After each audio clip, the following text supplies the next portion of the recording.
স্বপ্ন থেকে কিনে আনা মাত্র ১৬০ টাকার গরুর মাংস দিয়েই ফ্যামিলির সবাই মিলে ছোটোখাটো একটা পিকনিক সেরে ফেললাম।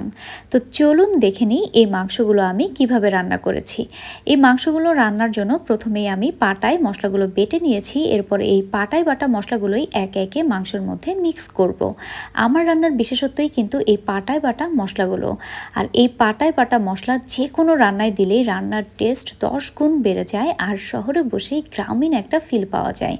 এখানে আমি দিয়েছি আদা রসুন বাটা, পেঁয়াজ বাটা, হলুদ মরিচের গুঁড়ো, জিরে গুঁড়ো, এরপরে শুকনো মরিচের বাটা, লবণ, এলাচ, দারুচিনি, তেজপাতা এবং সামান্য তেল দিয়ে মাংসটা হাত দিয়ে খুব ভালোভাবে মাখিয়ে নিব।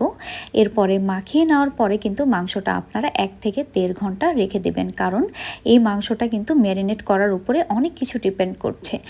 এরপরে আমি মাংসটা চুলায় দিয়ে দিলাম, আর এই মাংসটা কিন্তু আপনারা বেশ কিছুক্ষণ কষিয়ে নেবেন খুব ভালো মতো, তাহলে কিন্তু একদম রেস্টুরেন্টের কালা ভুনার মতো টেস্ট পাবেন।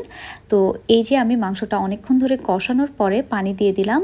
তো এদিকে মাংসটা হতে থাক, আর মাংসের সাথে আমি যে লুচিগুলো খাবো সেগুলো ভেজে নিই। দেখেন আমার লুচিগুলো কিন্তু অনেক ফুলে গিয়েছে, আর এই লুচিটা কিন্তু একদম বাসায় তৈরি এবং আটা দিয়ে তৈরি।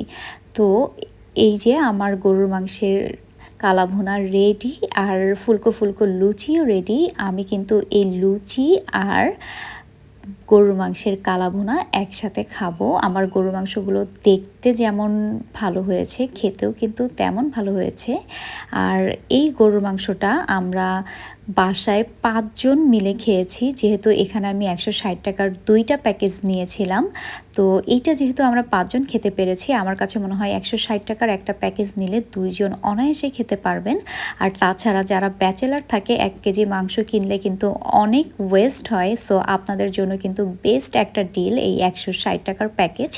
আর অনেকেই আছে স্বল্প আয়ের মানুষ যারা ৮০০ টাকা কেজি গরুর মাংস খেতে পারে না, তারাও কিন্তু ১৬০ টাকা দিয়ে এখন এই গরুর মাংসটা কিনে খেতে পারবে। তো আমার কাছে মনে হয় স্বপ্নের এই উদ্যোগটা অনেক অনেক বেস্ট। টাটা, বাই বাই, আল্লাহ হাফিজ।